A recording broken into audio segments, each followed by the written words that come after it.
આટલા વખતથી એસીપીસી ની એડમિશન પ્રોસેસમાં અમે તમને ઘણી વખત કહીએ છીએ કે કોર બ્રાન્ચમાં એડમિશન લો, આડી અવળી બ્રાન્ચની અંદર એડમિશન ના લો. તમે ઘણીવાર એવા સવાલ કરતા હોય કે સાહેબ આનું ફ્યુચર પણ જોરદાર છે, પણ ફ્યુચર ક્યારે બને કે જ્યારે તમને સપોર્ટ સિસ્ટમ હોય ત્યારે. જો સપોર્ટ સિસ્ટમ જ ના હોય તો ફ્યુચર બનવાની શક્યતાઓ બહુ ઓછી હોય. આજના વિડીયોની અંદર હું તમને એવી જ એક બ્રાન્ચની માહિતી આપવાનો છું કે જે સ્ટુડન્ટ્સના મેસેજીસ આવ્યા છે.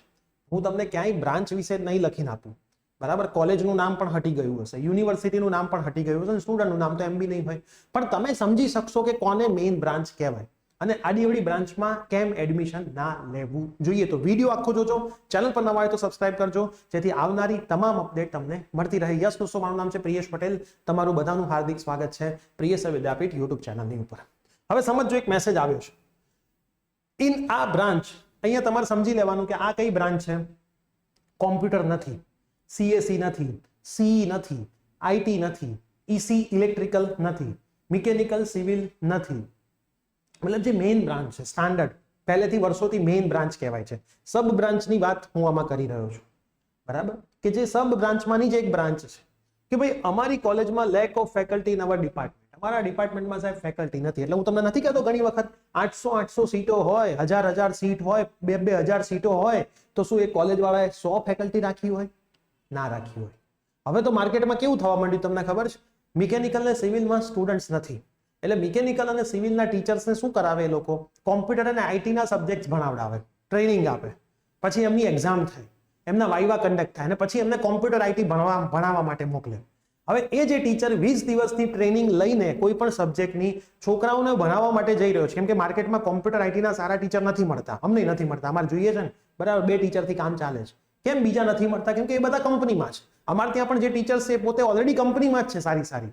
એટલે ટીચર્સ કોમ્પ્યુટર આઈટી વાળા બધાને સારા જે છે, સારાની વાત છે, ભંગારની વાત નહીં. કોમ્પ્યુટર આઈટીમાં ભંગાર માસ છે, સારો જે માસ છે અને કંપનીમાં સારા પેકેજની જોબ મળે જ છે. કોલેજ વાળા એટલું પેકેજ એમને નથી આપતા અને કોલેજ વાળા બીજા લોડ બહુ આપે, એડમિશન ના ફલાના ઢેકડા, જે કંપનીમાં લોડ ના હોય.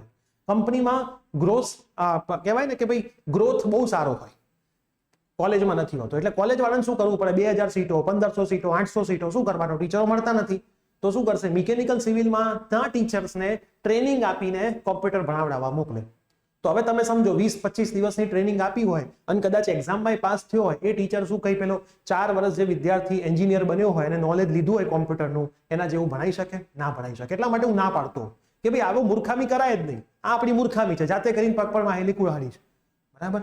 તો આવું જ વિદ્યાર્થીઓ સાથે થઈ રહ્યું છે કે ભાઈ ડિપાર્ટમેન્ટમાં ફેકલ્ટી જ નથી તો ભણાવવા જ નથી આવતા, તો ડાઉટ કોણ સોલ્વ કરાવશે? અને એન્જિનિયરિંગમાં તો ડાઉટ મેઇન હોય છે. We have complain about it to the principal but they have not taken any action. પ્રિન્સિપલને કીધું પણ એક્શન નથી લેતા. શું કરવા લે? એને ખબર છે કે ભાઈ આજ છે, જે છે આજ છે. સ્ટુડન્ટનું કશું ચાલતું જ નથી.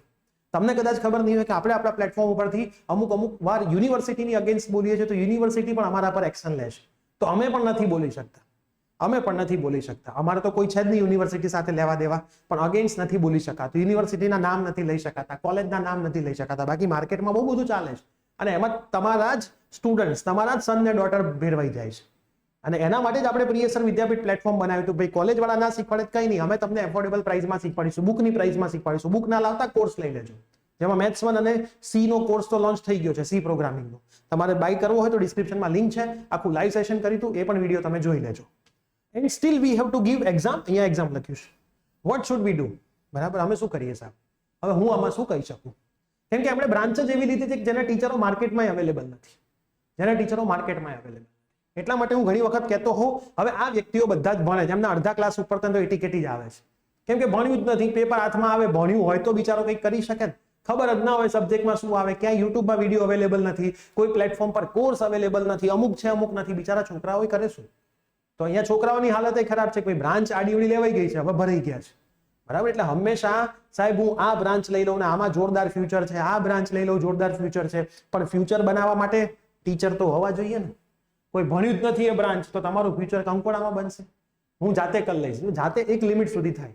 કંઈક એના સોર્સ તો હોવા જોઈએ ને, જાતે કરવા માટે બુક્સ હોવી જોઈએ. માર્કેટમાં બુક્સ બી અવેલેબલ નથી.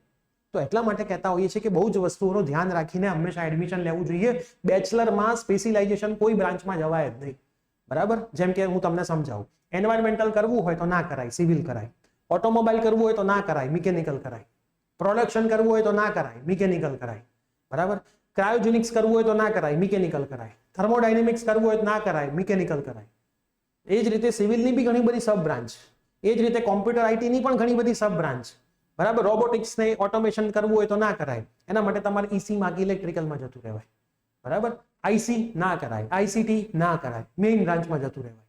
ઠીક છે. એટલા માટે હું કહેતો હોઉં છું ભાઈ મેઇન બ્રાન્ચને પકડો. આપણે ઓલરેડી આવો એક વિડીયો બનાવ્યો તો મેઇન બ્રાન્ચનો, કે જેમાં કીધું હતું કે ભાઈ આ બ્રાન્ચ તમારે કરવી હોય સબ બ્રાન્ચ, તો એની જગ્યાએ એની મેઇન બ્રાન્ચ કરો. માસ્ટરમાં તમે જજો, કેમ કે માસ્ટરમાં 4 વર્ષ તમે રેડી થઈ ગયા હોય પછી માસ્ટરમાં તમે જાતે ઘણું બધું કરી શકો. બેચલરમાં બધું જાતે થાય એવું શક્ય હોય નહીં. તો આ બધા રીઝનના લીધે આપણે કહેતા હોઈએ છીએ કે અમુક ડિસિઝન લેવામાં ધ્યાન રાખવું. બાકી 4 વર્ષ એની જોડે રહેવાનું છે ને આવનારા 40 વર્ષો એ જ ફિલ્ડમાં કામ કરવાનું છે, અને પછી રિગ્રેટ થાય એના કરતાં પહેલેથી ધ્યાન રાખવું સારું. હજી પણ એસીબીસીની પ્રોસેસ ચાલે છે, તમારે તમારા ડિસિઝન બદલવા હોય તો બદલી શકો છો. એના માટે જ આ બધા વિડીયોઝ બનાવીને હું તમને સમજાવી રહ્યો છું. ઠીક છે. પછી છેલ્લું ડિસિઝન તમારું જ હોય છે કે ભાઈ તમારે શું કરવું. તો આ વિડીયો તમારા બધા જ મિત્રોને શેર કરી દેજો જે આડીઅવળી બ્રાન્ચમાં એડમિશન લેવાના હોય. સેમિસ્ટર નંબર 1 કોઈ પણ બ્રાન્ચ, કોઈ પણ યુનિવર્સિટી, મેથ્સ 1 નો કોર્સ લોન્ચ થઈ ગયો છે, સી પ્રોગ્રામિંગનો કોર્સ લોન્ચ થઈ ગયો છે. ડિસ્ક્રિપ્શનમાં બંનેની લિંક છે. પીવી કૂપન કોડ નાખીને તમને 12% ઓફ મળશે, જે આપણી સ્કોલરશિપ છે, તો તમે એનો લાભ લઈ શકો છો. કોર્સ વિશે વધારે માહિતી જોઈતી હોય તો ડિસ્ક્રિપ્શનના નંબર પર વોટ્સઅપ કે કોલ પણ કરી શકો છો. મળીએ છીએ આવી કોઈ નવી અપડેટ સાથે. Bye, take care.